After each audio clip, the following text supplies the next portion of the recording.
17 বছরের এই অন্যায়ের কথা আমি 17 মিনিটে শেষ করতে পারবো না।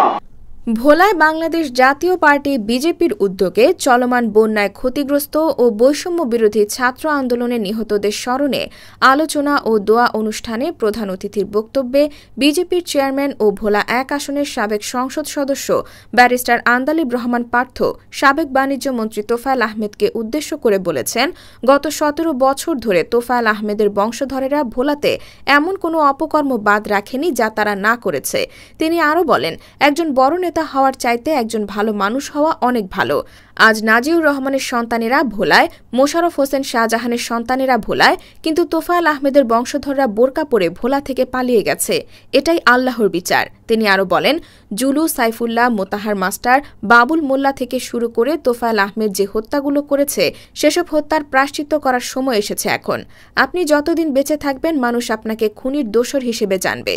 তিনি আরও বলেন, আপনার লোকজন নাজিউর রহমানের বাড়িতে আগুন দিয়ে হামলা করেছে, কিন্তু আপনাদের এত বড় পতন হওয়ার পরও আপনার বাড়িতে কেউ একটা ফুলের টোকাও দেয়নি। এটাই আপনাদের সাথে আমাদের পার্থক্য।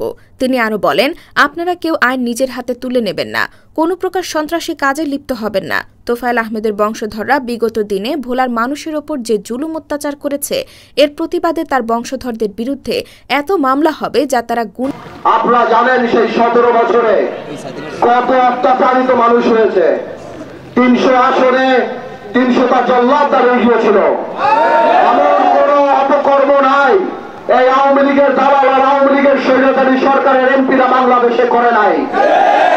17 বছরের এই অন্যায়ের কথা আমি 17 মিনিটে শেষ করতে পারবো না।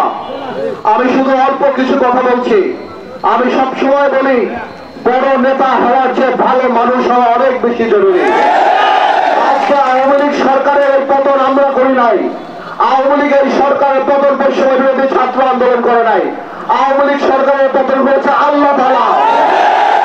এই অহংকার আল্লাহ বারবার বলেন, আমার জমিনে অহংকারের সাথে হেঁটো না। তুমি জমিন বিভিন্ন করতে পারবা না, আকাশ ছিদ্র করে উপরে উঠতে পারবা না। আল্লাহ দম্ভকারীকে পছন্দ করে না।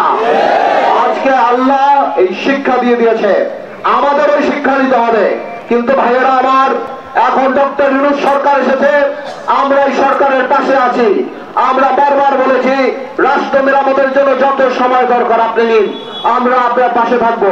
এই একই সময় আমাদের মাথায় রাখতে হবে, আমরা জানি জল্লাদে রূপান্তরিত না হই। আজকে হিন্দু সম্প্রদায় থেকে আরম্ভ করে কোন দুর্বল মানুষের প্রতি জানি ভাই আমরা অত্যাচার না করি। কথা বলে এই অত্যাচার করলে আল্লাহর আরশ কেঁপে উঠবে।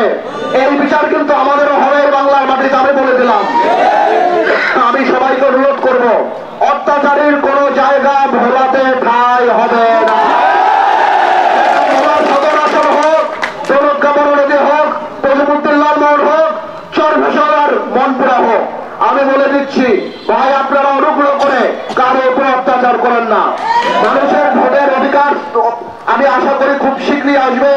মানুষ ভোট দেবে, মানুষ তার নেতা বানাবে। মনে রাখবেন, এটা কিন্তু আমাদের ক্ষমতা না, এটা আমাদের দায়িত্ব মানুষের জন্য কাজ করা।